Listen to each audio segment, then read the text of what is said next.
bet to finally be done with this vicious thing they call cancer that has affected so many lives. And, we definitely, I'm very happy for you that you have your life back in a sense, because I know the feeling of, well, I don't know it like that, but I know my mother went through it, and I just know how bad a person feels.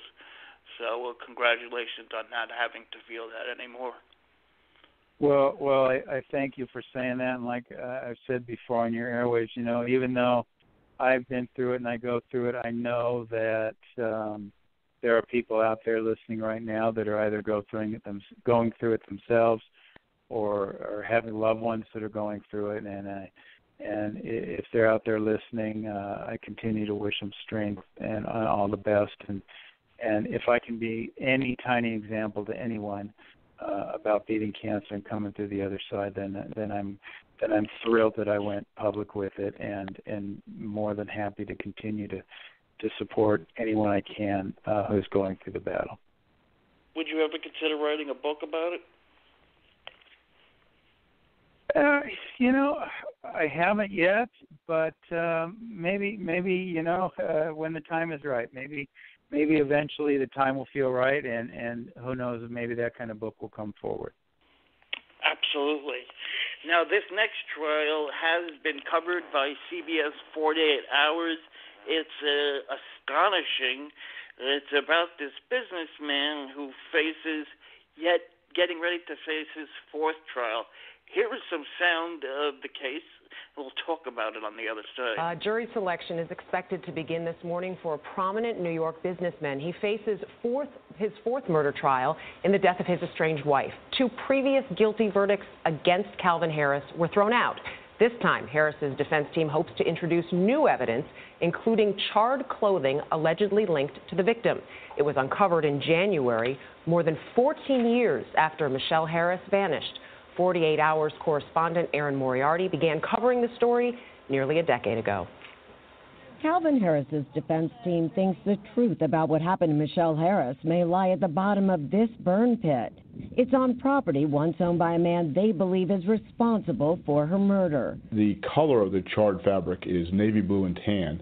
Those are the colors that Michelle was wearing the night she disappeared. But no trace of Michelle Harris's DNA was among the ashes, and there's no guarantee the evidence will even be allowed in Cal Harris's fourth trial. He has already been found guilty of her murder twice in 2007 and 2009. Make a hole, make a hole. Those convictions were later overturned on appeal, and a jury deadlocked in his third trial last May. Harris has always maintained his innocence. It's been a nightmare. I've been ripped away from my kids 3 times now. 3 times now. I've had to sit in a jail cell or a prison cell and wait for a judge or judges to overturn this thing. Prosecutors believe Harris murdered his estranged wife in September 2001. But without a body or a murder weapon, there's no proof she's even dead. Blood was found in their home in Owego, New York. Her minivan was abandoned at the end of the driveway. The couple was also going through a bitter divorce, and Michelle's family and friends believe that Cal's wealth has allowed him to get away with murder. She told us that she was worried about Cal Harris. That's the one person she ever mentioned or talked about being afraid of was Cal. Harris's 4 children insist their father isn't a killer. We already know. There's been no doubt. So you haven't had to ask? No. His defense says Michelle often partied and was dating other men at the time. They think one or more of them killed her. We're building a body of evidence that implicates these other individuals. Common sense would tell, I think, any individual that this evidence is relevant, it's probative, and it certainly is enough to acquit Cal. For CBS This Morning, Erin Moriarty. This has been an amazing trial. I can't figure out if he's one of the most unluckiest person in the world going through all this. His kids are behind him. What's your thoughts on this case? Well, you're right. You think after all this ordeal, you kind of hope that he is guilty in the sense that Could you imagine being innocent and having to go through this ordeal?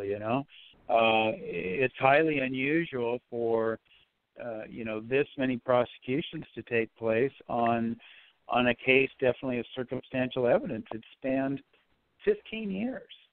15 years of this man's life, and who knows what will come of this.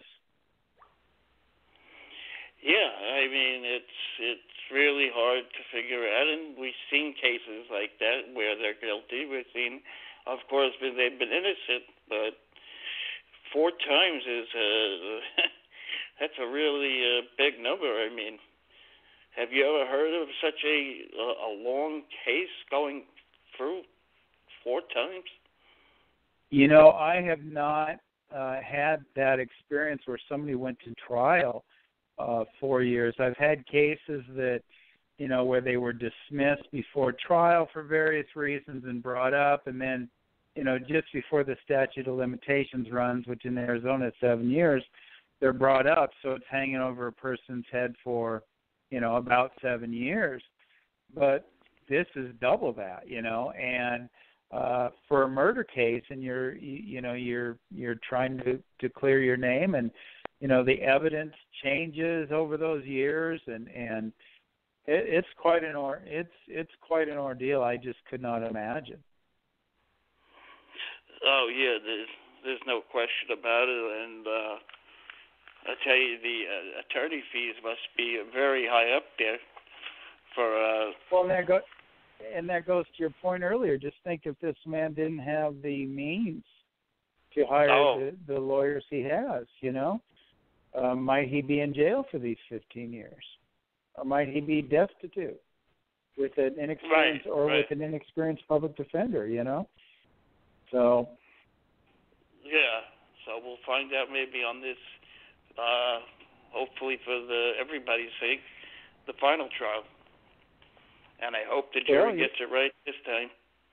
Well, remember now, this time we have a judge, not a jury. The defense attorneys made a very interesting and I think probably intelligent move. They had the client waived his right to a jury trial, and the determination will be made by a judge. Wow, isn't that a little risky? Because now you only have one person as opposed to 11 other people and one other person making the decision, and I guess the attorney's got to feel confident in the case that the people did not make the case. Play there when I first read this, and I also read a statement of one of the defense attorneys that is consistent with my thought. And the first thought is, when you try a murder case in front of 12 people, whatever murder case that is, it is almost a certainty that murder case is the worst murder case that those people have ever heard of, ever experienced in person, not on TV, not in the movies, but have ever heard about. It's likely the first time they've seen autopsy photographs. I know they're not in this case, but all those things, those people are going to see the worst, and they are going to have emotions, and they're going to have shock when they see these things, and they're going to react to that, and they're going to be more likely to convict. On the other hand, a judge who's been on the bench for a long time has seen murder cases, has seen many murder cases, and is not going to be overcome by that emotion, but is instead going to look at the evidence and discern in probably a more objective and neutral fashion if the state has proven the case beyond a reasonable doubt. Yeah, it should be interesting, and hopefully the 48 hours will do it, but the children are involved, and as far as they are on the side of their father, and that's got to be a rough situation for a child when this happens between two family members, where you're basically asked to pick a side. Yeah, there's no doubt about it. The the crimes of this nature, violent crimes and sexual crimes, they always have a tendency to really result in pulling apart families or causing so much pain. That it's one of the sad aspects of my job, and is why I don't go home and watch CSI or O.J. Simpson, because I need my escape from that pain and the heartache that's often associated with practicing law. Oh, absolutely, no question. But I was asked to Tom Mesereau, and he said when we were talking about being a defense attorney as opposed to a prosecutor, he says it's in his DNA, and he just feels better getting someone that he believes to be not guilty, acquitted, as opposed to prosecuting somebody. Do you share that? Yeah, I think so. That I've had several cases in my career where I believed that the person was either innocent or at least should be found not guilty.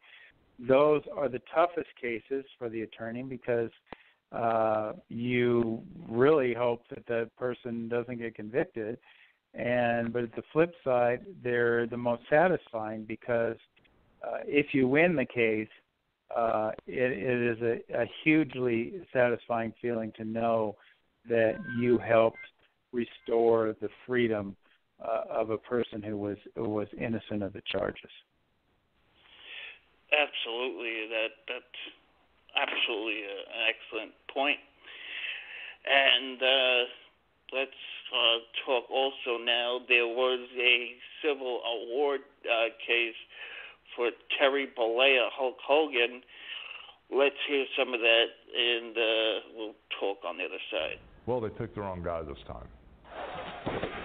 Fighting talk from a pro, Hulk Hogan, whose real name is Terry Bollea, sitting down with ABC News after his crushing courtroom victory, telling us he was willing to do whatever it took to take down Gawker. I knew we were doing what was right, and even if we would have lost, it would have been good, because everybody would have known what Gawker was all about, because I exposed them and what they do and how they look at the world, which to me is very, very scary. Hogan describing what it was like to face his foes in court. Gawker's former editor-in-chief, A.J. Delario. His arrogance and his answers backed up his attitude and his beliefs. It scared me, but not as much as Nick Denton, because he's the puppet master. And Gawker media founder Nick Denton. About the middle of the trial, I walk in the men's room, and it's me and Nick Denton by ourselves in the restroom with nobody. And my first thought was, what if he just falls down and holds his neck or something? Who are they going to believe? The second thought was, if this was WrestleMania and he was in the ring with me, it was just me and him, wouldn't it be fun? But Gawker didn't go down without a fight, showing the jury interviews Hogan did in October 2012. You come off like a stud.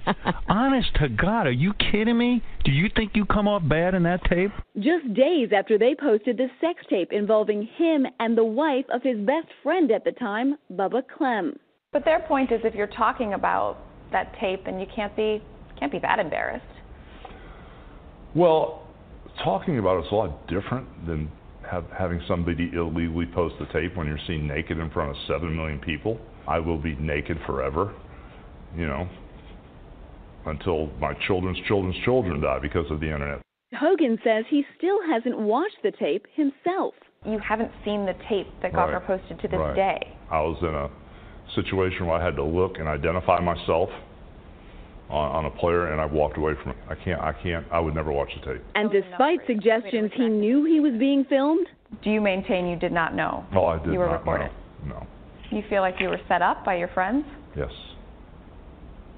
Yes, I do. He says the hardest part of the whole ordeal? I had to tell my kids, and that was tough. How did Brooke and Nick take it? They've been through a lot, and they were very understanding. They love their dad. And I kind of gave them the Reader's Digest version, of what happened. Gracefully, they let me live. What about your critics out there who say you're not a very sympathetic victim here? You slept with another man's wife, you were still married. I don't agree with any of the